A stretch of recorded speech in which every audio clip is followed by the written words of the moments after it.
जय हिंद प्यारे साथियों, स्वागत है आप सभी का उत्कर्ष एकेडमी खिलचीपुर के ऑनलाइन प्लेटफॉर्म में। सीआरपीएफ ट्रेड्समैन एग्जाम 2023 के लिए वेरी मोस्ट और इम्पोर्टेंट मैथ के क्वेश्चन इस वीडियो में हम लोग डिस्कस करने वाले हैं। प्यारे साथियों, ये सारे क्वेश्चन प्रीवियस ईयर पेपर पर आधारित लिए गए हैं। इस एग्जाम के एडमिट कार्ड जारी हो चुके हैं। एग्जाम तिथि आप सभी को पता है 1 से 13 जुलाई है। 60वां पार्ट आज हम लोग डिस्कस करने वाले हैं। इससे पहले 59 पार्ट हमारे कंप्लीट हो चुके। यदि आप लोगों ने वो नहीं देखे तो प्लेलिस्ट में जाकर आप उन्हें भी देख ले। इस क्लास का पीडीएफ यदि आप लोग डाउनलोड करना चाहते हैं तो हमारे टेलीग्राम से आप जुड़ सकते हैं। टेलीग्राम का लिंक आपको इस वीडियो के डिस्क्रिप्शन में मिल जाएगा। यदि आप बीएसएफ, सीआईएसएफ, एसएससी, एमटीएस 2023 या दिल्ली पुलिस 2023 की तैयारी कर रहे तो भी ये वीडियो आपके लिए अति महत्वपूर्ण साबित होगा। एक भी क्वेश्चन को बिना स्किप किए पूरे वीडियो को ध्यानपूर्वक देखिएगा। चैनल को यदि सब्सक्राइब नहीं किया तो चैनल को सब्सक्राइब कर ले और बेल आइकन को ऑन कर ले, जिससे आपको सभी क्लास का नोटिफिकेशन तुरंत मिल पाएगा। आज का पहला क्वेश्चन है हमारे पास 60 फीट लंबे, 30 फीट चौड़े और 20 फीट ऊंचे हॉल में फिट हो सकने वाले सबसे लंबे खंबे की लंबाई होगी। तो प्यारे साथियों, ऐसे में आप लोगों को घनाभ का विकर्ण निकालना होगा। घनाभ के विकर्ण का फॉर्मूला यहाँ पर यूज करेंगे और घनाभ के विकर्ण का जो फॉर्मूला होता है वो होता है लंबाई का स्क्वायर प्लस चौड़ाई का स्क्वायर प्लस ऊंचाई का स्क्वायर। करनी के अंदर आप इनको लिखोगे और लंबाई क्वेश्चन में हमें दी गई है 60, तो हम करनी के अंदर 60 का स्क्वायर लिखेंगे और प्लस चौड़ाई का स्क्वायर, मतलब चौड़ाई बताइए क्वेश्चन में 30 का स्क्वायर और ऊंचाई यहाँ पर दी है क्वेश्चन में 20 का स्क्वायर। तो यहाँ पर हम लोग इसका क्या करेंगे, स्क्वायर करेंगे सभी का, तो यहाँ बनेगा 3600 और 30 का वर्ग होता है 900। उसके बाद 20 का स्क्वायर 400 होता है। अब यहाँ पर इन सबको यदि हम जोड़ेंगे 3600, 900 और 400 को, तो यहाँ पर हमारे पास ये 4900 बनेगा और इसका मतलब ये वर्गमूल हटेगा तो यहाँ पर आ जाएगा 70 फीट की लंबाई होगी उस खंबे की। ऑप्शन नंबर 3 इस क्वेश्चन का बिल्कुल करेक्ट आंसर हो जाएगा। अगला क्वेश्चन है हमारे पास क्वेश्चन नंबर 2। किसी छात्र को एक परीक्षा में उत्तीर्ण होने के लिए 60% अंक प्राप्त करने होते हैं। यदि उसने 345 अंक प्राप्त किए और 15 अंकों से अनुत्तीर्ण हो गया तो उस परीक्षा के कुल अंक ज्ञात कीजिए। कुल अंक ज्ञात करने का मतलब होता है प्यारे साथियों, उस परीक्षा का पूर्णांक ज्ञात करना है और दुनिया की कोई भी परीक्षा का पूर्णांक अपने आप में 100% होता है। क्वेश्चन में हमें जो दिया है 60%, ये पास होने के लिए न्यूनतम अंक है। प्रतिशत में 60% है और क्वेश्चन में बोला गया कि 345 तो प्राप्त किया उस छात्र ने, लेकिन वो यहाँ पर 15 नंबर से फेल हो गया। तो यदि 345 में हम 15 को जोड़ेंगे तो बनेगा 360।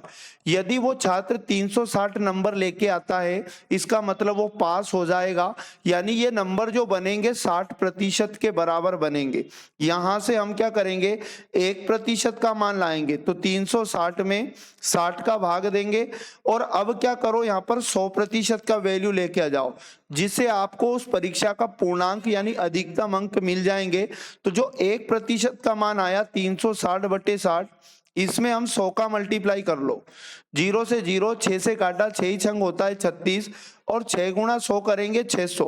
तो उस परीक्षा के जो कुल अंक थे वो 600 नंबर थे। ऑप्शन नंबर 1 इस क्वेश्चन का बिल्कुल राइट आंसर हो जाएगा। अगला क्वेश्चन है हमारे पास क्वेश्चन नंबर 3।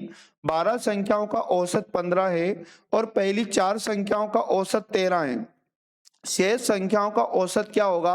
तो जब कभी हमें क्वेश्चन में औसत दिया हो तो हम योग निकालो, और योग निकालने का जो फॉर्मूला होता है औसत गुणा संख्या होता है। तो क्वेश्चन में हमें औसत भी दिया, संख्या भी बताया, तो हम शुरू में जो संख्या बताया 12, इनका योग निकालते हैं। तो 12 तो संख्याएं हैं और इनका औसत 15 है, तो 12 का गुणा यदि हम 15 से करेंगे तो इन 12 संख्याओं का योग बनेगा 180। अब क्या करना है, पहली 4 संख्याओं की बात कर रहा है तो यहाँ पर इनका औसत 13 है, तो हम क्या करेंगे, चारों संख्याओं का योग निकाल लेंगे। 4 गुणा 13 करोगे तो चारों का योग बनेगा 52। अब ये कह रहा शेष संख्याओं का औसत बताओ। तो यहाँ पर जो 12 संख्याएं थी इनमें से अगर 4 संख्याओं को घटा देंगे तो हमारे पास शेष कितनी संख्याएं बचेंगी? 8 संख्याएं। और अब क्या करेंगे, इस योग को भी घटा देंगे।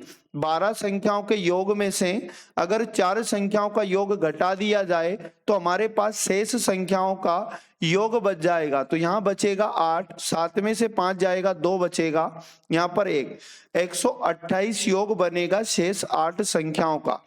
क्वेश्चन ने कहा कि इनका औसत बताओ, और औसत का फॉर्मूला आप जानते होंगे, आंकड़ों का योग बटे आंकड़ों की संख्या, जो है 8, और योग हमारे पास 128 बचा, 8 का भाग लगाएंगे 128 में, 8 कम 8 होता है 4 बचा, 8 छंग 48, यानी शेष संख्याओं का जो औसत आएगा 16 आएगा।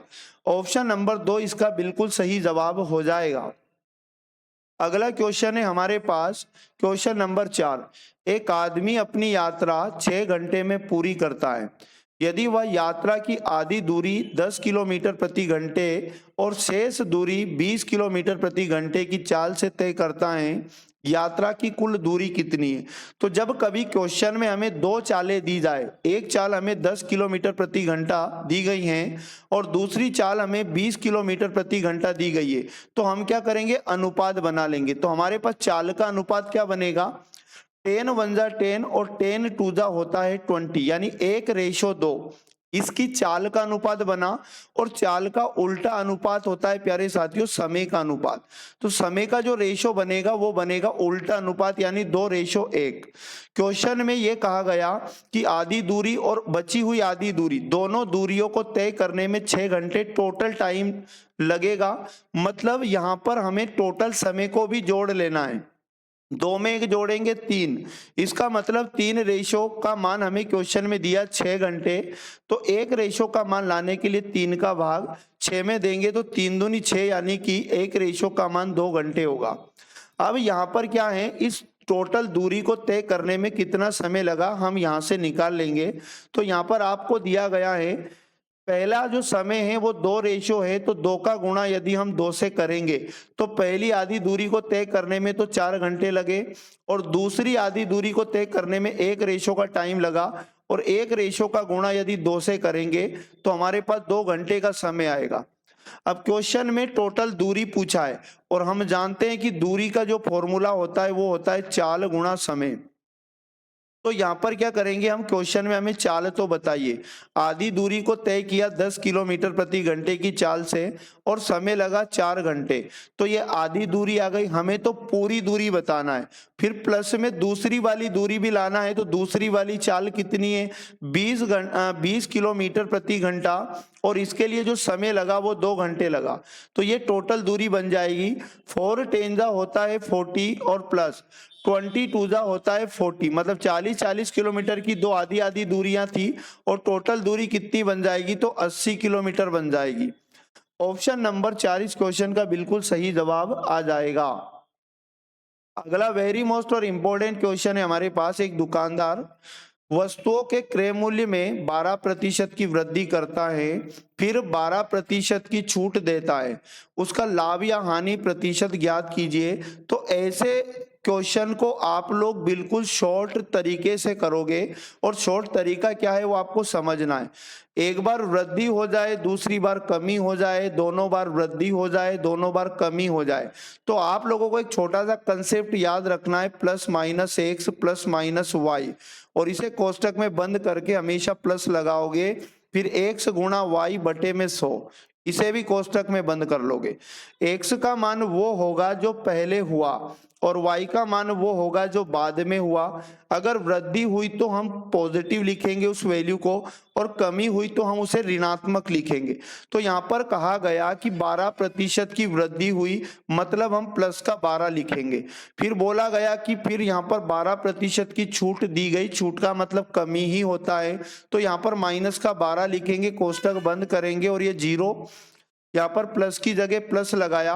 अब x का गुणा y से करेंगे, मतलब x का मान भी 12 है और y का मान माइनस का 12 है हमारे पास, और बटे में 100 करेंगे। तो यहाँ तो 12 में से 12 गया तो 0 बचेगा, और 0 में कुछ भी जोड़ेंगे वो संख्या ही आएगी। तो अब इधर वाला सॉल्यूशन से हमें कोई मतलब नहीं है। अब 12 का गुणा 12 से करेंगे तो 144 आएगा, प्लस माइनस का गुणा हुआ इसलिए माइनस का 144 आएगा और बटे में 100 है। बटे में 100 है, इसका मतलब एक इकाई तरफ से 2 अंक के पहले दशमलव लग जाएगा तो 1.44 बनेगा माइनस का। और लास्ट वैल्यू यदि माइनस की बनती है तो ऐसे में हमेशा कमी होती है या फिर कहे तो हानि होती है। इसलिए इसका जो सही जवाब हो जाएगा 1.44% की हानि हो जाएगी। ऑप्शन नंबर 2 इसका करेक्ट आंसर है। यदि ये पॉजिटिव आता तो फिर लाभ हो जाता, याद रखिएगा। अगला क्वेश्चन है हमारे पास क्वेश्चन नंबर 6। ए बी और सी मिलकर किसी कार्य को 10 दिन में पूरा कर सकते हैं। ए और बी मिलकर उसी कार्य को 12 दिन में पूरा कर सकते हैं। यदि ए बी सी को एक साथ काम करने के लिए 9,000 रुपए मिलते हैं तो उपरोक्त राशि में से सी का हिस्सा कितना है। प्यारे साथियों, क्वेश्चन में दिया ए प्लस बी प्लस सी तीनों मिलकर अगर काम करे तो यहाँ पर क्वेश्चन में बोला कि 10 दिन का समय लगता है।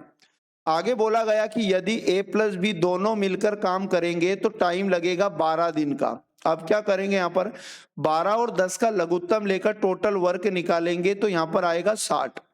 अब यहाँ पर इधर 10 का भाग 60 में देंगे, 10 छंग 60 होगा और 12 पंज 60 होगा।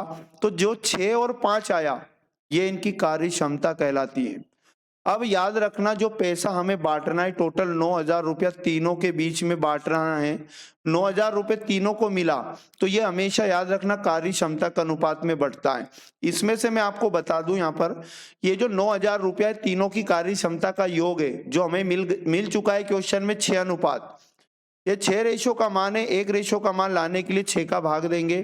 6 कम 6 यहाँ पर 3 बचा, 6 पंज 30 और 0 0। 1 रेशो का मान 1500 आया। क्वेश्चन ने ये कहा कि सी का हिस्सा बताओ। तो आपको क्या करना है, सी का हिस्सा लाने के लिए जो ए बी सी का योग है 6 यूनिट, उसमें से आपको ए बी का मान घटाना यानी 5 को, तो हमारे पास सी का मान बच जाएगा 1 यूनिट। यानी सी की कार्य क्षमता कितनी है, 1। तो याद रखना जो पैसा बढ़ता है वो कार्य क्षमता के अनुपात में ही मिलता है। तो सी को कितना रेशो मिलेगा, 1 रेशो। और 1 रेशो का मान क्वेश्चन में आ चुका है 1500। 1500 इसका बिल्कुल राइट आंसर आ जाएगा। ऑप्शन नंबर 2 इसका सही जवाब है। अगला अति महत्वपूर्ण क्वेश्चन है हमारे पास, निम्नलिखित समीकरण में ए का मान क्या होगा। ये एक समीकरण दिया, इसे हम लोग बोर्डमास रूल के अकॉर्डिंग सोल्व करेंगे। सबसे पहले वेलकुलम ब्रैकेट यानी ब्रैकेट को सोल्व करेंगे तो ब्रैकेट एक ही दिखाई दे रहा है और ब्रैकेट के अंदर भी एक से ज्यादा चिन्ह यदि लगे होते हैं तो वहां भी बोर्डमास रूल लगाकर हम पहले भाग को सोल्व करेंगे। 5 का भाग 40 में देंगे, 8 बार जाएगा और 8 में से -3 हो जाएगा तो कितना बचेगा, 5 बचेगा। तो इस ब्रैकेट के अंदर 5 आया, बाकी को हम चाहे तो ऐसा ही लिख सकते हैं। यहाँ पर लिखा 34 + 16 माइनस। अब भाग सोल्व होने के बाद गुणे की बारी आएगी तो ए का गुणा 5 से हो जाएगा तो यहाँ पर क्या हो जाएगा 16 माइनस 5 गुणा ए, तो 5a बनेगा और बराबर में लिखा है 15। अब क्या करो, यहाँ पर ये 16 में 34 को जोड़ देंगे, 6 4 10 की 0 कैरी 1, 3 में 1 जोड़ा 4 और 1 हासिल का 5 यानी 50 होगा। और ये प्लस का 15 भी इधर लेके आएंगे तो -15 हो जाएगा और बराबर की इधर हो जाएगा 5 पे।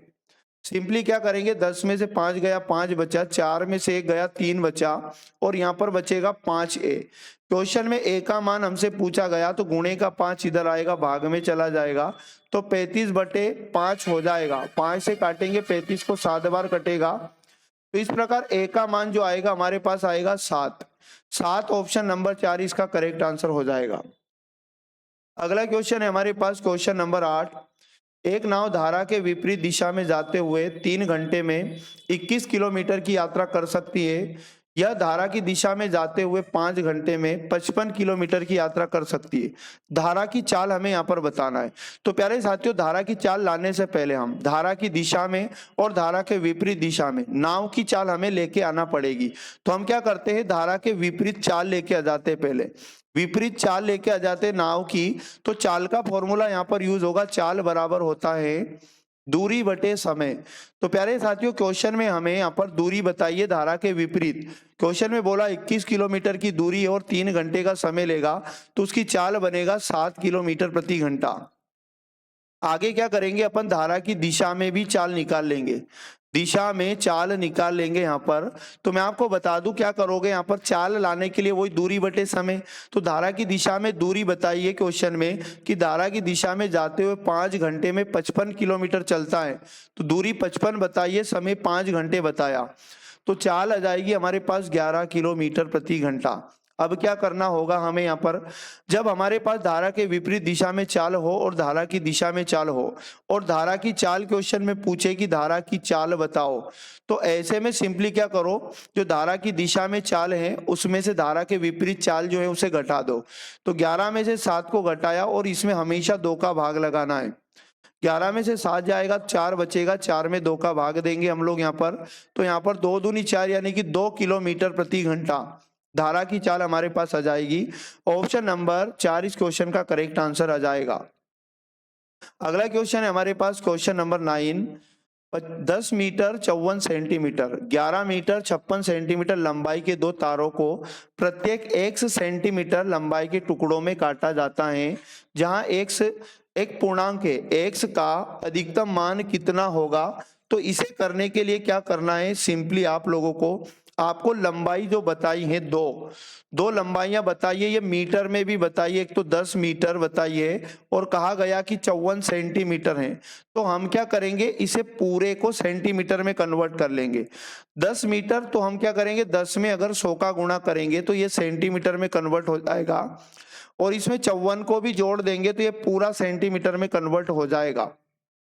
तो 100 ही दाम होता है 1000 और 1000 में 54 को जोड़ेंगे तो 1054 सेंटीमीटर पहली लंबाई आ जाएगी। और उसके बाद दूसरी लंबाई का बोल रहा है कि 11 तो मीटर है, तो 11 में भी 100 का गुणा करेंगे, ये सेंटीमीटर में कन्वर्ट होगा प्लस, और 56 सेंटीमीटर ऑलरेडी दिया है। तो हमें क्या करना होगा, 11 गुणा 100 करेंगे 1100, इसमें 56 को ऐड किया तो हमारे पास हो जाएगा 1156 सेंटीमीटर। अब ये कह रहा है कि हमें अधिकतम मान का एक एक्स अधिकतम मान ज्ञात करनी है। तो ऐसे में जो लंबाई आई है हमारे पास, दोनों का महत्तम समापवर्तक निकालना है। दोनों का महत्तम समापवर्त जो होगा याद रखना 34 होगा, और 34 याद रखिएगा सेंटीमीटर ही वो अधिकतम लंबाई होगी। ऑप्शन नंबर 4 इसका बिल्कुल करेक्ट आंसर हो जाएगा। अगले क्वेश्चन की यदि बात किया जाए तो आईएमपी क्वेश्चन है, यदि P बराबर 5/6 क्यू और Q बराबर दिया है 4/5 R, तो 2P ratio 3Q ratio 4R ज्ञात करें। तो हम क्या करेंगे, पहले P बराबर दिया है क्वेश्चन में कि 5/6 और Q दिया है गुणे में, तो गुणे का Q यदि इधर लाएंगे तो ये भाग में आ जाएगा, यानी P/Q आ जाएगा हमारे पास, और इधर बचेगा 5/6। तो इसका हम रेशो बना लेंगे। तो यहाँ पर रेशो कैसे बनाना है, जैसे मैं बात करूं P रेशो Q बताइए, तो आप कहोगे P का मान 5 आया, रेशो Q का मान कितना आया हमारे पास 6 आया, तो यहाँ पर Q की जगह हम 6 को लिखेंगे। इसी प्रकार क्वेश्चन में आगे फिर से बोला गया कि यदि Q बराबर हुए यहाँ पर 4/5 और किसके, गुणा R के, तो यहाँ से भी हम क्या करेंगे, Q/R को निकाल लेंगे। तो बराबर की इधर कितना बच जाएगा, 4/5 ही बच जाएगा। तो यहाँ से हम क्या करेंगे, Q रेशो R भी बना लेंगे। Q रेशो R कितना बनेगा, तो हमारे पास 4/5 बनेगा। अब हमें यहाँ पर कॉमन रेशो दिखाई दे रहा है P रेशो Q, फिर से Q रेशो R, तो इसे सिंगल बना लेंगे। तो इसे सॉल्व करने का तरीका पिछले कई पार्ट में हमने डिस्कस किया है, कब्जा करने वाला। 5/6 P रेशो Q लिखा, फिर Q के नीचे जो कॉमन है उसके नीचे उसको लिखा 4 को, आगे रेशो लगाया 5 लिखा। प्यारे साथियों, अब इधर हम क्या करेंगे, जो खाली जगह इसमें कब्जा करेंगे। तो लेफ्ट राइट कब्जा हो सकता है लेकिन ऊपर नीचे नहीं, तो इधर कब्जा 4 का हो जाएगा, इधर कब्जा 6 का हो जाएगा। 5 गुणा 4 करेंगे 20 हो जाएगा रेशो, 6 गुणा 4 करेंगे 24 आएगा, 6 गुणा 5 करेंगे 30 आ जाएगा। तो ये P ratio Q ratio R का अनुपात आ जाएगा। काट लेंगे इसको अपन 2 से, तो ये 10 हो जाएगा, फिर 2 से काटेंगे 12 हो जाएगा, 2 से ये 15 हो जाएगा। अब कट नहीं रहा है, तो ये P का मान है, ये Q का मान है और ये R का मान है। इसे यहाँ पर जो पूछा है उस रेशो में पुट कर देंगे। क्वेश्चन में पूछा 2 गुणा P की जगह हमें 10 पुट करना होगा, फिर रेशो लगाएंगे, फिर लिखा 3Q, तो 3 गुणा Q का मान 12 आएगा, फिर रेशो, फिर बोला गया 4R, तो 4 गुणा R का मान क्वेश्चन में हमें मिल चुका है 15। अब यार 2 टेंजा होता है 20 रेशो, भारतीय होता है 36 रेशो, 15 चुक होता है 60। अब इसे काट देंगे हम लोग 4 से तो और छोटा हो जाएगा। 4 पंज 20 होता है, 4 ना में 36 हो जाएगा और यहाँ पर 4 एकम 4, 2 बचा, 4 पंज 20। तो 5:9:15 इसका करेक्ट आंसर आ जाएगा। ऑप्शन नंबर 2 इसका सही जवाब है। तो प्यारे साथियों, ये थे वेरी मोस्ट और इम्पोर्टेंट क्वेश्चन जो आपको एग्जाम के अंदर इसी प्रकार के क्वेश्चन देखने को मिलेंगे। तो प्रतिदिन इस क्लास को जरूर वॉच किया करें और क्लास यदि अच्छी लगती है तो क्लास को लाइक और शेयर जरूर किया करें। प्यारे साथियों, चैनल को सब्सक्राइब नहीं किया तो चैनल को भी सब्सक्राइब कर लें, जिससे आपको सभी वीडियो का नोटिफिकेशन तुरंत मिल पाएगा। और उसके बाद पीडीएफ प्रतिदिन डाउनलोड करके बाद में भी आप प्रैक्टिस कर सकते हैं। मिलेंगे नेक्स्ट वाले पार्ट में, तब तक पढ़ते रहिएगा। जय हिंद, जय भारत, भारत माता की जय।